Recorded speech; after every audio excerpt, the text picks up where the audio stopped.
Greetings. It's our final day in the studio here at Tin Can Audio.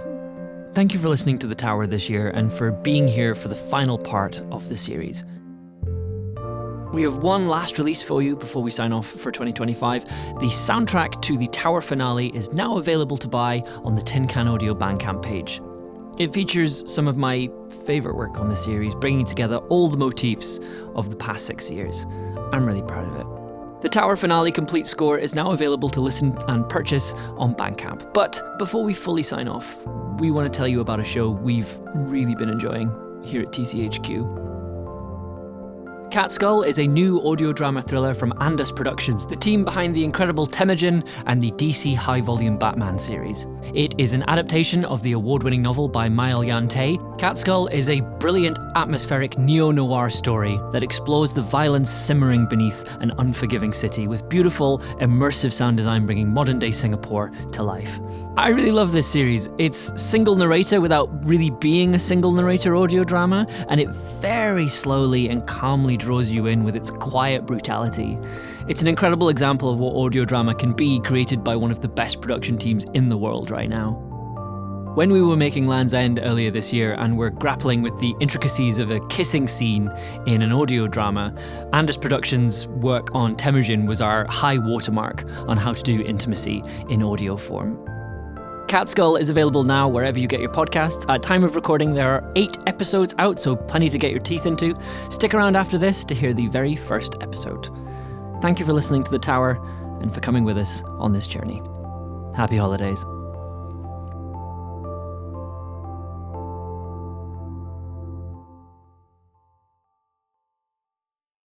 Andus Productions presents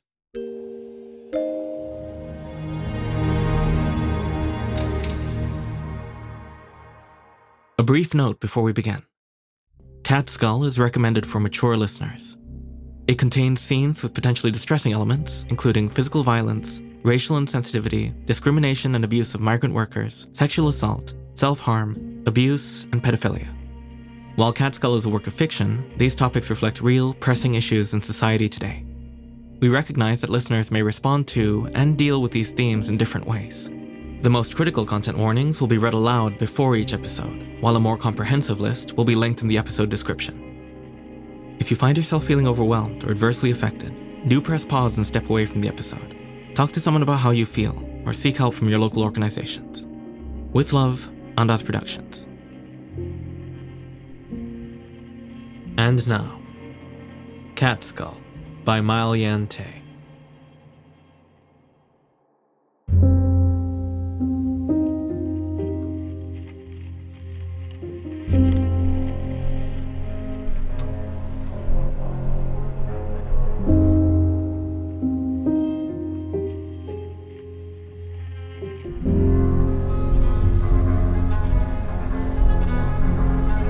The first body I found.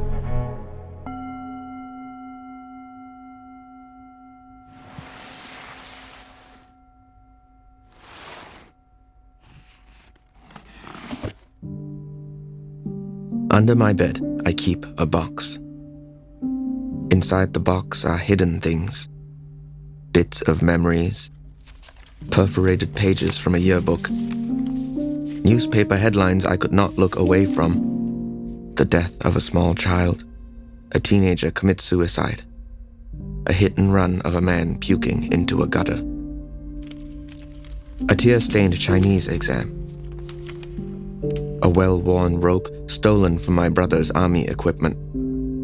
When I can't sleep, when the void of my future fills my head, I close my eyes and tie, untie, retie its curve into a noose until I fall asleep.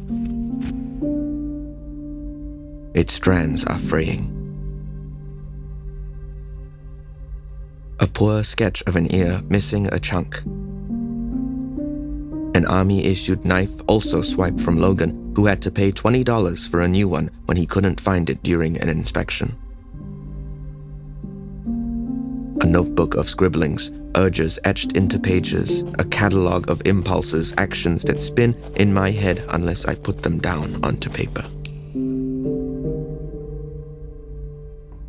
Underneath all of that, Beneath the other parts of me I keep hidden in this box, wrapped in newspaper, sits my most precious possession.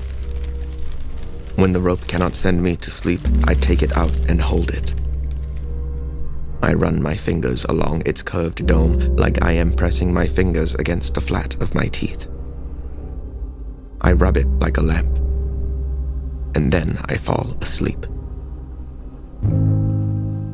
In the morning, I tuck it back into my box. Then the box goes back under my bed. I slide it under deep, pushing first with my arm, then my leg. Only I can ever know about my box. My box of shame.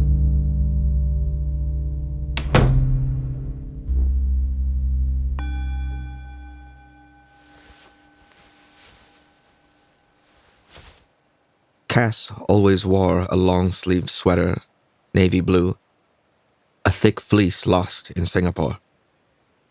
I would ask her how she stood the heat, and she would shrug, tell me it is not that hot, though I could see the sweat pooling on the tip of her nose.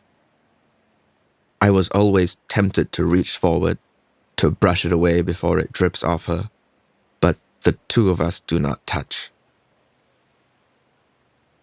Her sweater was so frequent, I associated its dark hue with her more than our uniform's pale yellow. I rarely saw her in that sickly color, the same color covering my brown skin day in, day out, its fabric turning closer and closer to death the nearer we grew to A-levels.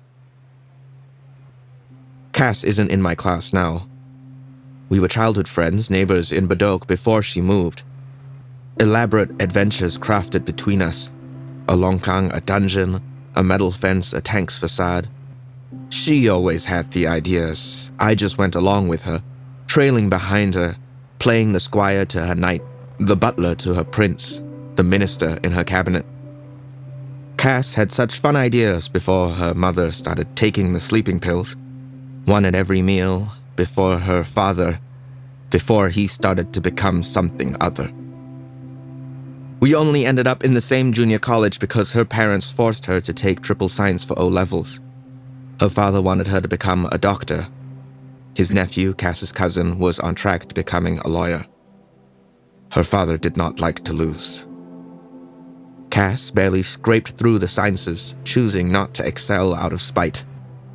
I eked by as well, but unlike Cass, I had actually tried. And now we were in the same middling junior college, she one of the top literature students, her essays scanned and photocopied as model answers, and me, a blip, an unnoticeable smudge on an attendance sheet. I had not been special since primary 6. Teachers no longer looked at me, paid me attention. I wasn't worth the effort to coach into greatness or to lift from the slums. I simply was.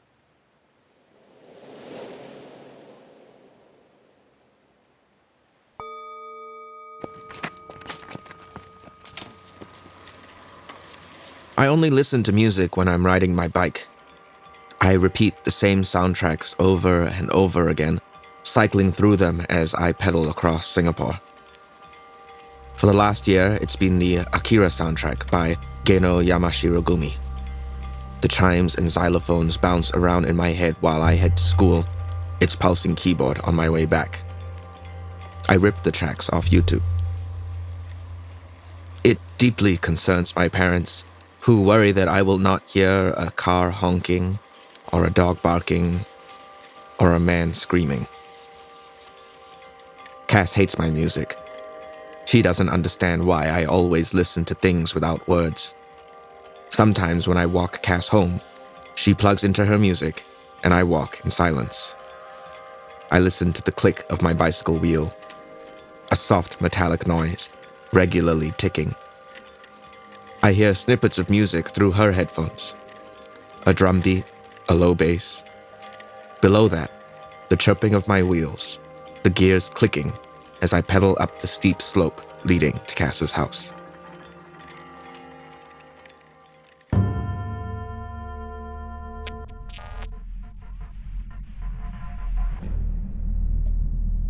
He is bleeding out in my arms. The knife went deep into his gut. My hand is warm with his blood dripping onto the floor, onto shards of glass, onto mud from their backyard. The side of my head is numb from the baseball bat rolling away from his body. I don't scream. I am trying to take the knife out, but I am doing it wrong. I am doing it wrong. I am taking it out and putting it back in. Out. In. There is a pool on the floor.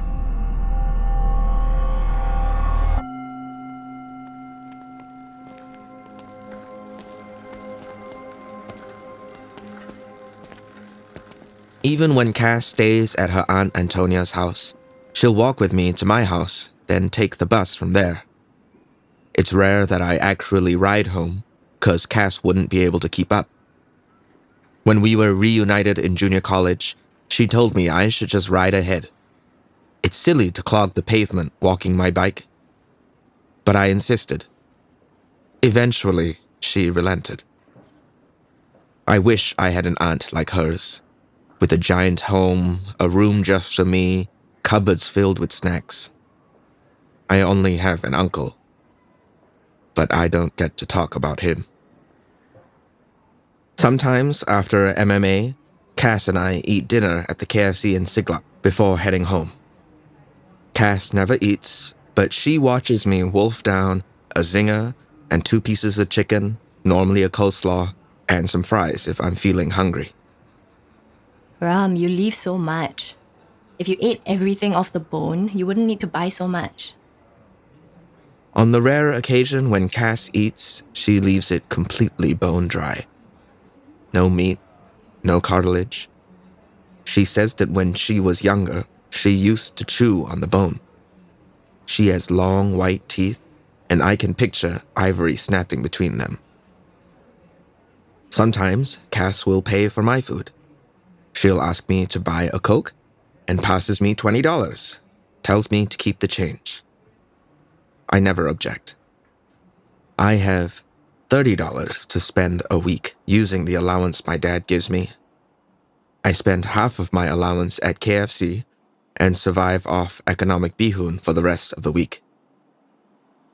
Once, Cass told me that Auntie Antonia gave her $800 in a Chinese New Year ang pao. She puts half of it into a savings account for her younger brother, but still has more than enough for herself, and often me. When there are breaks during lectures, I buy Cass and myself 5 seaweed chicken. It's the only time I get to treat her. Tuesday afternoons, the auntie already knows my order whenever I head towards the stall. 3 for me, 2 for Cass.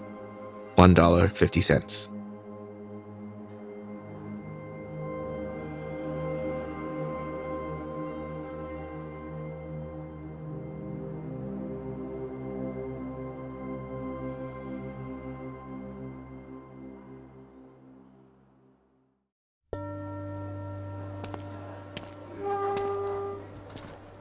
Sometimes when I walk into school through the front gates, past a security guard who only recognizes me because my skin looks like his, I imagine a knot snapping inside me. That knot, taut, pulled into my core, stretched from the top of my head to the soles of my feet. That knot breaking loose when Xia Hao walks by me, slapping me on my back after the security guard has waved at me, asking me if the security guard is my uncle. I think of my knot when I cannot sleep, when I am tying the noose. I think of how good it would feel to let it snap.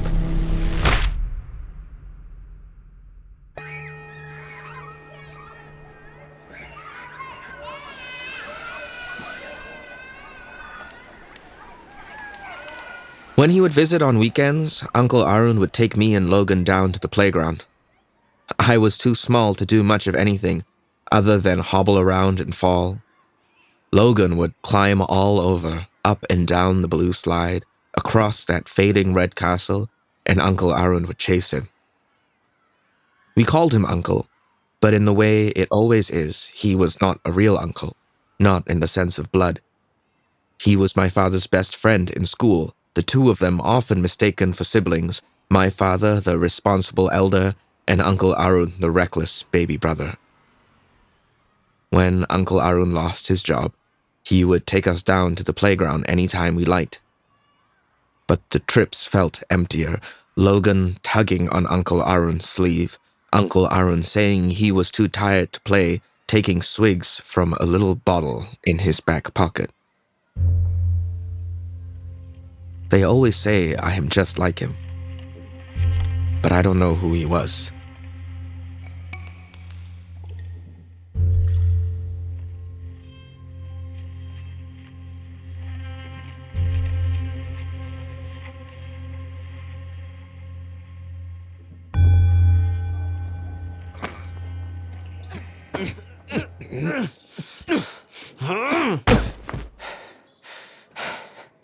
Pay attention, Ram. I'm lying flat on my back and Matthew is offering me his hand. He yanks me to my feet and I almost fall over again. Too busy lady watching, right? I give Matthew an awkward smile and he laughs. Matthew is my sparring partner. He's a tall boy, thick black hair, always too long. But the discipline master and our coach, Mr. Ong, never scolds him. He'll come by with his whistle, tussle Matthew's hair, and give him a grin. Trying to be a K-pop star, is it, Matthew? Mr. Ong always pronounces the T's in Matthew with a sharp cut, the H almost invisible. I've known Matthew since secondary 2, when we were assigned the seats beside each other. He towered over me, even seated. He would occasionally joke, apologizing for the shadow he cast over me. Matthew was the captain of our secondary school football team and was scouted to play nationally. But his shins couldn't take the pressure, and he decided to join us in MMA. He says he likes the tightness of it, how near you are to the opponent. In football, you look for space on or off the ball, but on this foam mat, you want to be close. Upfront and personal is how he puts it. Hey, come la, Ram. Coach not looking. Just do some light sparring. No face. Matthew hates Thursday training. Thursday is when we wrestle. No strikes. Just pin your opponent to the ground. Matthew says it's no fun without the sharp rush of adrenaline, the sting of a punch. No la, Matthew. We just stick to what Coach says. Matthew sighs. Cass's partner is Jia Yi, who is almost a head shorter than her. Jia Yi never trims her nails before training. Cass's hands had little gashes all over after last week's training. Jia Yi lunges at Cass, who sidesteps. She grabs Jia Yi by the waist and tosses her to the ground. Cass is easily the strongest of the girls. She could probably beat Matthew. Maybe me. Ready or not, Ram? Wrestling Ram. Ready. Matthew and I stand off against each other. My hands are in front of me, smacking his away whenever they come too close. I already know Matthew won't last long in the patience game. I only have to bide my time before he loses his cool and rushes me. After a fake swipe, he lunges, trying to grab my waist. He's made a mistake. He's gone low. I drop my weight on top of him, and he tumbles. But his arms catch his fall, and he refuses the takedown. He sweeps my leg with his arm, and I fall off him. We both stay low, on our knees, hands back up. Jia Yi shrieks from the other side of the gym. I look up for a moment and see blood on her fingertips. I start to stand to see what's happening, but Matthew takes the opportunity. He seizes me and tries to pin me. I twist at the last second and I'm on my side. He has my arm in his hand and is pulling. Done, Ram? I say nothing. I squirm. Ram, tap out lah. I am still pushing. Ram! I hear a pop. Matthew lets go. I run to Cass. Are you okay? More of the team is looking at me than Cass, having barged across the hall to reach her. Don't spare us, Ram. She cut me is all. Coach is wiping Cass with antiseptic. There is one long cut on her arm, seems thin. But around it, there are scars. Little mountain ridges across her arms, all the way up. They're different colors. Pink, purple. Some look new. None of them look like the cut from Jia. Should be okay, Cass. Light cut. Jia, how many times must I tell you to cut your bloody nails before training? Jia whimpers. Sorry, Coach. Cass, I'm so sorry. It's no big deal. I barely feel it. Coach presses hard with the antiseptic. Should just sting a little.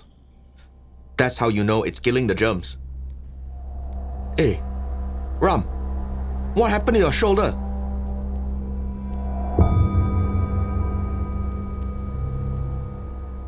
Cass was named after a prophet, Cassandra, a Trojan princess who saw the future.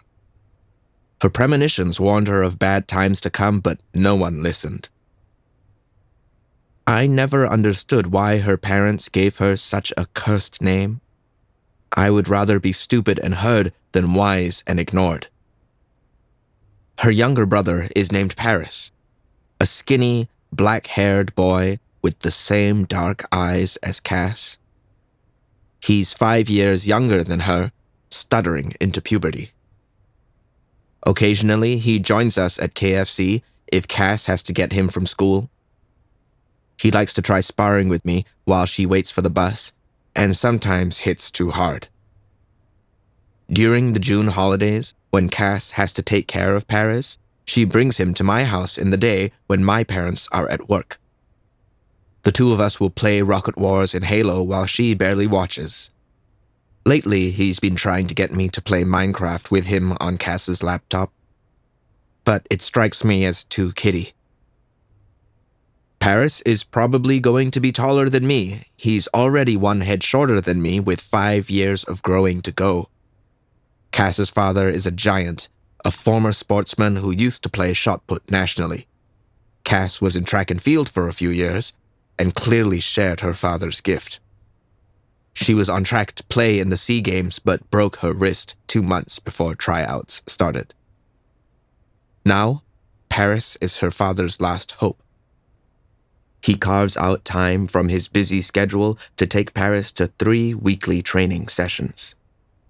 I would ask Cass what her father's job is, but I know better than to bring him up. My parents named me after Rama, from the Ramayana. A great hero, they told me. I have never read it. My brother is Lakshman, Rama's brother in the Ramayana, but he goes by Logan now.